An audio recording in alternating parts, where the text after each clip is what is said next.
This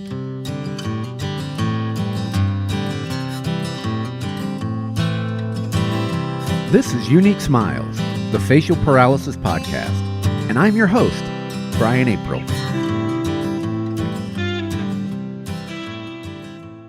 Today we are joined by somebody I've gotten to know over the past few years, and I consider a friend now. The one, the only, Mary Jo Buttafuoco. Mary Jo, how are you today? Thanks for taking some time. Well, hello, Brian. Thank you for having me. I'm fine. Excellent. Now, Mary Jo, we were talking yesterday, and I was just saying, I think your story is probably one of the three biggest news stories, especially before the internet, what it became now. I think it's right up there with the O.J. Simpson case and the Nancy Kerrigan, Tonya Harding case, but yours obviously went on a little bit longer than that. Yeah.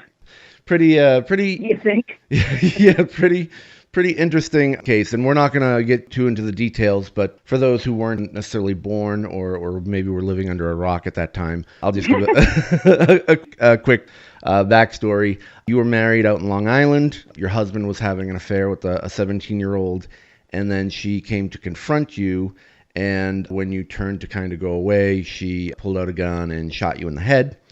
And that left you with facial paralysis and almost dead. And thankfully, you obviously survived. And the whole big trial and everything happened after that. And that's been, 27 years now? Something like that? 26 years it'll be in May. Wow. It's an insane story, and it's crazy. And like I said, we're not going to get too into it today. And I know that you wrote a book about some of your experience. It's been made into several movies. And I know you had a book. It was 2009.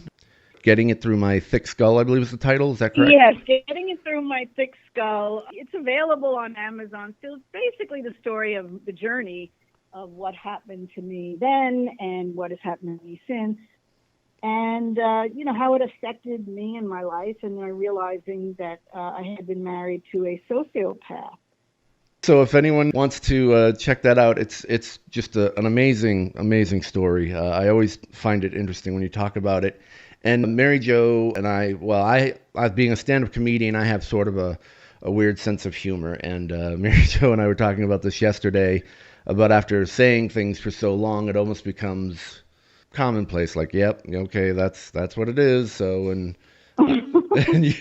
you would. I think that you have to have a sense of humor about things because life is very tough under the best of circumstances. And I mean, I've always had a macabre sense of humor. And always, it's what's gotten me through a lot of this, because there were certain times in my life that I just wish I didn't wake up, they hadn't woken up.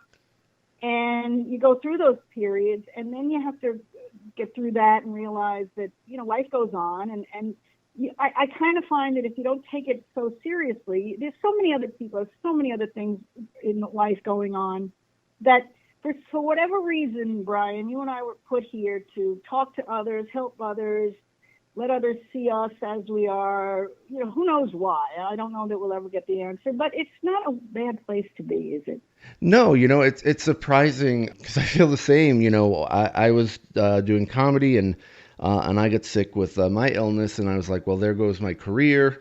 I didn't know why that was happening, and when you step back and you look at it, there are a lot of people who have it way worse, even still, as much as, I felt bad about myself or whatever. And I know not everybody's in the same point of their recovery with facial paralysis right. as we are. Right. But it was just like, I can still go to the beach. I can still listen to music. I can still, enjoy sunshine. I can, there's things that I can still do. And then I started to get out and just laugh at myself. And now actually I'm probably way more memorable as a performer and as a comedian because I have a message of vulnerability, of truth, and something greater than just telling jokes. So exactly. It's interesting. And it's something that I've really enjoyed doing these past few years is just getting out and talking to others, because you just see the impact, and that's when you feel like you're actually doing something greater than, you're doing something good, and it just kind of feels good for the soul. Yeah, everybody, and of course this, as you said, it's everybody has their own journey. and where they're at in it is where they're at in it. There's no saying, well, at the first year you're supposed to feel like this, and by the third year you're supposed to feel like this. It takes as long as it takes. I've been on this journey for 26 years. That's a long time. Like, I don't forget that I was ever young, that I ever had little kids, that I ever had a normal smile or I could hear. But I did. I had a whole life before this, but this is my life now. And the thing is, you find out everybody has something. Everybody. Whether it's an illness, a divorce, a secret. There's just so many things. And when you drop that guard, people want to tell you their stuff, and you share. And sharing, as we know, is very helpful. It heals. It helps heal. It doesn't change anything, but it helps heal. And that's all that we can offer at this point, and that's a good thing. There's nothing wrong with that. Absolutely. For me, it was just holding on to it. And once I started to just say the words out loud and talk about my feelings and my emotions and what I was going through, it just started to make me lighter and lighter and lighter. And it's just, but it does help to be around people who truly understand, because most people will be like, oh, it doesn't look that bad. It's barely noticeable. And right. And we're always like hypersensitive to it. Like, oh, I can totally tell. So, but I think, like getting out there and just talking to people who understand and just getting it off your chest, whether it's going through therapy or whatever, really is a big thing for me. At what point did you start to look into those sort of options and, where you could go, what you could do, if there was anything you could do? Well, actually, it all came to me. You're right. When this happened in 1992, I was in the hospital. Once they determined that I was going to survive, then they did things. They put electrodes on my face and zapped me with that, which was so painful and so frightening. And it didn't help. And I had a patch on my eye because my eye wouldn't close. And I couldn't eat or swallow because I had paralysis in my esophagus, and just all this stuff. And there was nothing. And years went by, and it wasn't until I appeared on the Oprah Winfrey Show in 2005 that they'd gotten a hold of me, like, what's she up to, what's she doing? And I went on and talked about my journey and what had happened. And it was there that Dr. Azizadeh's wife was watching the show. She was 8 months pregnant with her son. And he was a plastic surgeon. And he at the time was starting this, looking into facial paralysis. He was a plastic surgeon, but he was looking into more of the Bell's palsy and trauma, brain tumors, things like that had caused paralysis of facial muscles. So he was kind of looking into that. So it was like a gift from God. They got a hold of the Oprah Winfrey Show, and the Oprah Winfrey Show got a hold of me, and I got a hold of the doctor. And again, blessings. I lived in LA. He's in Beverly Hills. I went and saw him, and he said, I can help you, and showed me things that for 13 years I thought, well, it's over. This is it. This is what you're going to live with. And I kind of accepted it. I've gotten accepting of it. And then it started on this journey. And so being that I had a public name and I was on television, we went on and said, listen, this doctor, he can help with facial paralysis, Bell's palsy, go see him. And people who saw me on that show got a hold of the doctor to say, I've never seen anybody like me on television. That woman has what I have. That's what I look like. And it was this like snowball that just started as a little snowball, started rolling down the hill. And as this went on, and I had the surgery, and it helped my appearance, and we went, and then him and I, like, I don't know, eight months later, went on the show. And then we got together and we started talking about a foundation. What can we do with this? He has the know-how and I have the name, kind of a thing. So we got together, and with some other people, Lisa McKinley being very prominent, one of them, started talking about a foundation that can go for this. And it went from there. And so we built this. We got a hold of some people, a doctor who works with facial paralysis patients. And we went to meetings, and we started putting it out there. And it just, one thing led to another. The foundation has only been around, I think, since 2007. And it was just like 4 or 5 of us sitting around the table going, what can we do with this? How can we help? And here we are, in 2018, all these years later, and we've got a website and a foundation and meetings, and how fantastic is that? And all because some dopey little lady opened her door to some 17-year-old kid back in 1992 and got her head blown off. Hey. Who knows you had a higher purpose, than that. Right. Look at all the people that, it's funny how, like, just one little turn of fate just changes the whole, arc of your life and what you end up doing. It's insane. Absolutely. And believe me, there were many times where I'd be crying at night going, I don't want to do this. I don't want to be this. I just want to go back to being who I was. Right. And you have to feel that, and you have to mourn it. I had to mourn the loss of me just being who I was, and now this is what I am. And age helps a lot. You start to accept a lot of things, and it's not a bad deal that what happened to me can help others, because that's the whole point, Brian. If something happens to you that's tragic, if you can help somebody else along the way, then it's okay. That makes it worth it. Absolutely. If you had told me that beforehand, I would be like, no way. But now, having gone through it, I totally agree. It's a very weird mindset shift when that happens, and you kind of have to mourn that the loss, because I'm online with some support groups and stuff, and I see a lot of people just mourning the loss of who they used to be, and it's kind of a tough thing, and for me, I was trying to do movies and whatever, but they're not casting fat balding guys on to be Hollywood leads, so right. I think my career was probably over anyway. Which was good. I do have to ask though, and then we'll talk a little more about the foundation. The Oprah show, what was that like to go on? I mean, I know you had been on TV prior just because of all the news coverage, but to go on Oprah, and for people who don't know what Oprah was just huge. I mean, just the biggest show ever. Right. So what was it like to go on that and talk to her with the facial paralysis and just face the world with that? How did you muster up that courage? Yeah, I have to think about that, because it was just one of those. It was very strange. Give me 2 minutes. I'll tell you the story in a nutshell. Amy Fisher was on the show. She's the one who shot me in the head. She went on the show first. She wrote a book and she was promoting it. And of all people, Oprah Winfrey had her on the show. My family and my friend, we were outraged, of course. It's like, what? This is a criminal and you're Oprah. I mean, of all we figured, Jerry Springer, yes, but Oprah? Why would she even address anybody like this?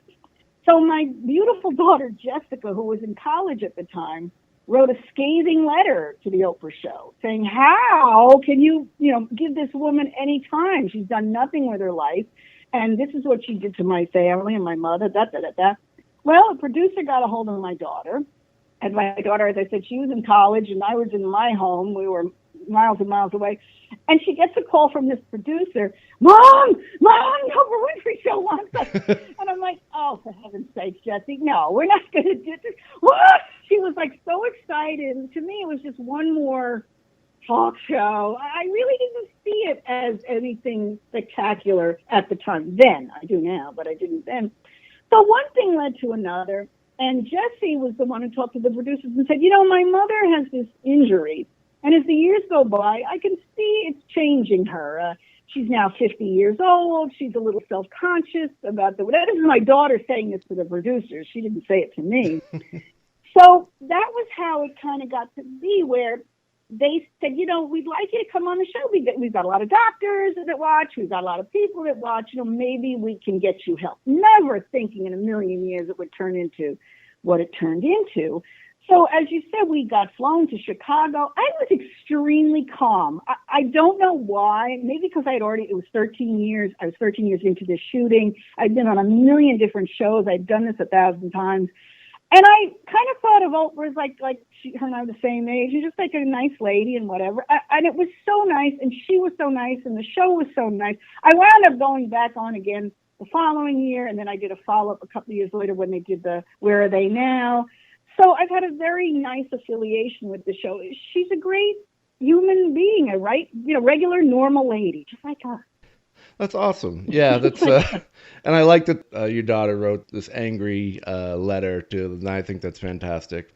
It's interesting. You see with a lot of the shootings and things like that are going on now. They're always just not glorifying, Yes. but almost making them a martyr and promoting the assailants and the instead of the victims. And I think that's something the media should And when probably I shift. think about it, like she was 9 when I got shot. And Wow. so by the time this happened, she's in college, she's an adult, she has her own voice. And for her to use it to defend me and do this for me, I love her with all my heart. I love both my children.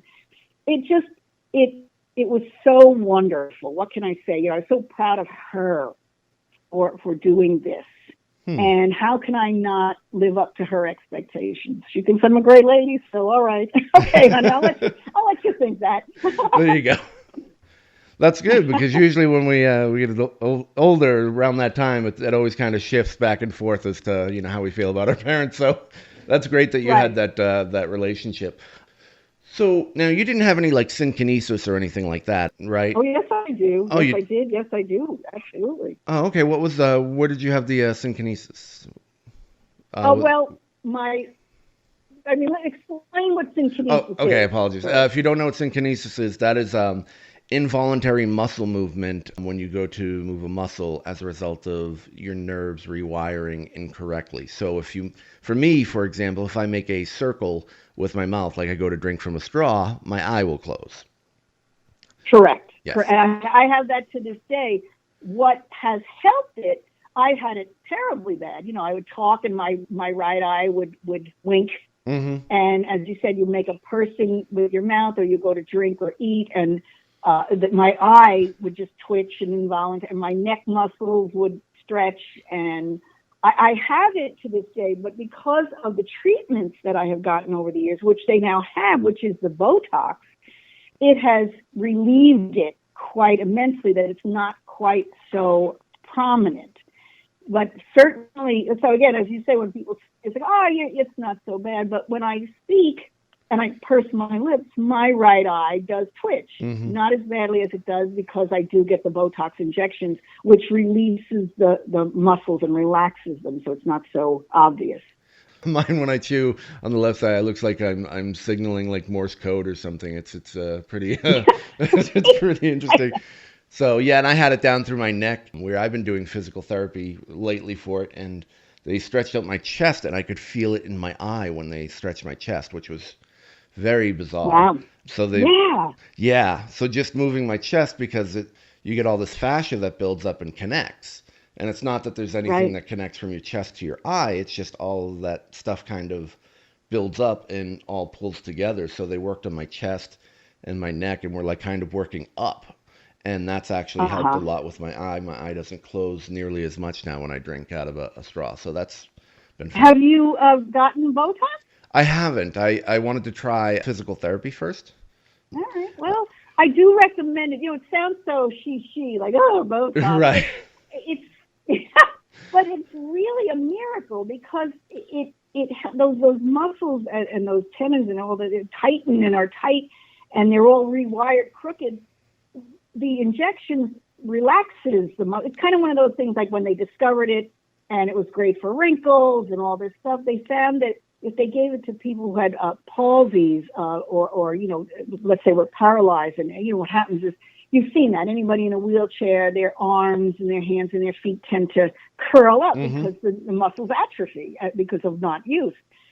And the Botox they find relaxes those. It didn't give them back the feeling, but it relaxed the muscles enough so they weren't so tense and so tight. And that's painful. It's painful when it's like that all the time. Yeah, you really don't. So I'm sorry, go ahead. so it's like a miracle that one of this product that worked for cosmetic reasons is now wonderful for people with facial paralysis and palsy. Absolutely. And I was going to say, I didn't realize how much pain I was in until it went away. The massage and stuff. You just kind of get used to it because that's all you know. So, Right. Now you didn't yeah. did you try any like acupuncture or anything like that or? No, and I think because by the time I met with the doctor, I was 14 years into my paralysis. Mm-hmm. And I hadn't really, nobody had offered other than electroshock, which I absolutely hated. And I said, I'd rather live looking like this than go through that. Yeah. You know? Yeah. I mean, I had other things to deal with. I had lost my vision in the one eye and my hearing in my right eye and the paralysis in my esophagus. I had a lot of other physical problems resulting from the shooting. So it was just one of those things. I was just grateful to be alive and being able to walk and talk and take care of my family again. So I kind of just, I lived with it. That's it. This is what you got. This is what you got to live with. So 14 years, by that time, to try anything physical therapy, I think it was already cemented in, if you will, that there wasn't anything they could do that way. If it had been earlier in the procedure, like they do now, if you could have the palsy or physical paralysis, they get you right away to start doing physical therapy. They didn't have that 20 years ago. It's really just starting to evolve now, too. It's really even the last maybe 5-7 years that this whole thing has started to really come around. And now there's a bigger presence online, including the Facial Paralysis and Bell's Palsy Foundation, which you are one of the founders of. Mm-hmm. And so, like you said, you met with Dr. Azizadeh and with Lisa, who's an amazing, fantastic person as well. And so what kind of things does the Facial Paralysis and Bell's Palsy Foundation do? What are some of the things what are you guys doing currently? Well, certainly we have had, as you know, a couple of walks, awareness walks. It's a new frontier. Somewhere along the line, somebody, Susan G. Komen, somebody's sister said, my sister died of cancer, and I'm going to promote this. And now, all these years later, it's turned into this foundation. The Elizabeth Glaser Foundation for Pediatric AIDS. Everything starts, unfortunately, from a tragedy, usually. Right. But when there is a tragedy, and we're going through it now, we're seeing a big movement with the guns. I hope and pray that maybe this time something will happen. It hasn't yet, but it will. It will. Just off the subject, 100 years ago, in 1976, I was in a car accident. I was hit by a drunk driver. There were no laws back then. There was no MAD. There was no Mother Against Drunk Driving. A guy got a ticket, and I almost got killed. And, that's the way it goes. Right. Nowadays, we have laws. You go to jail now for that. It didn't. 40 years ago, it didn't exist.